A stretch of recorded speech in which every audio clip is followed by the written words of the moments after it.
Des changements importants sont apportés à la conduite avec les facultés affaiblies par l'alcool. Ça va entrer en vigueur dès demain. Et pas juste l'alcool, vous allez voir, on qualifie ça de majeur. Les corps policiers auront plus de pouvoir pour faire de la détection. Parlons-en tout de suite avec Roxane Hamelin, qui est avocate criminaliste. Bonjour, Madame Hamelin.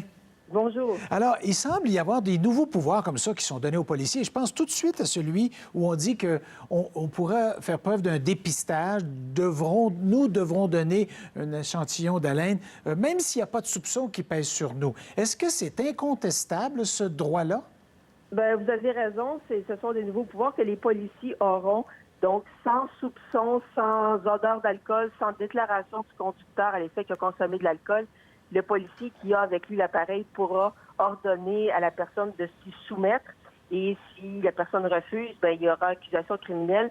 Et effectivement, cette nouvelle disposition-là, comme d'autres qui entreront en vigueur demain, seront assurément attaquées au niveau de la constitutionnalité de la disposition parce que ça porte atteinte à première vue à des droits constitutionnels garantis.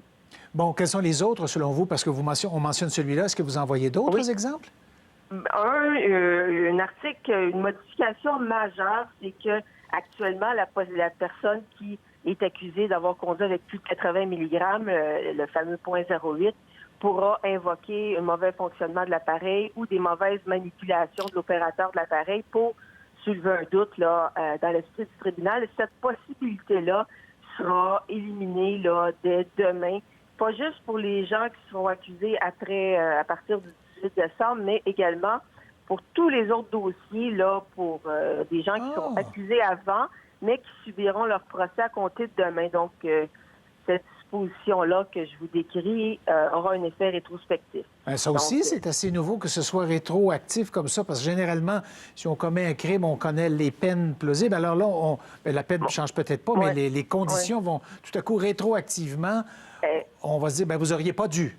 Exactement. Il faut se rappeler que quand il y a eu des modifications en 2008 importantes au niveau du Code criminel et la Cour suprême avait déterminé qu'il n'y avait pas d'application rétrospective de ces dispositions-là. Mais dans ce cas-là, le législateur était demeuré silencieux, tandis que là, de façon expresse, on a prévu que ça s'appliquait à tous les dossiers. Donc, comme je vous dis, ça va susciter à coup sûr beaucoup de débats devant les tribunaux dans les prochains mois. Madame Hamelin, pensez-vous que la légalisation du cannabis et puis sa détection, la conduite au volant en ayant pris du cannabis, ça a pu jouer un rôle dans toute cette réorientation là, de certaines de ces règles qui régissent notre conduite?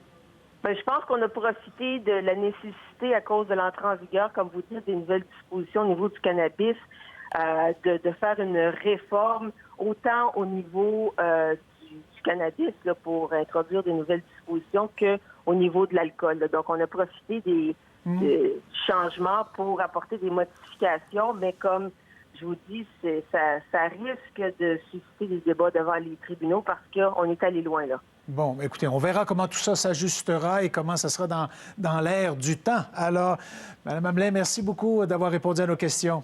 Je vous en prie. Au revoir.